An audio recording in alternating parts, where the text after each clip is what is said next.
সালাম আলাইকুম। আমার প্রিয় দর্শক ভাই, আপনারা যে আমি এখন মাছ ভাজি করতেছি, আমার ছেলের জন্য রান্না করব। এরকম একটা ইতিম ছেলে পালা যে কত যে কষ্ট, কঠিন।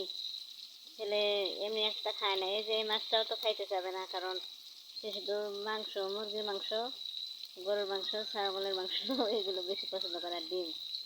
মাছ একটু খাইতে চায় না, খাইলেও একটু পাঙ্গাস খায়, কিন্তু পাঙ্গাস মাছ আমি খাই না, আমার মাও খায় না, পছন্দ করি না আমরা। মানে এই ছেলে, ওকে পালা আমার কাছে কত কষ্ট হয়ে গেছে। যখন যেটা খাইতে চাই সেটাই আমার তাকে এনে দেওয়া লাগে।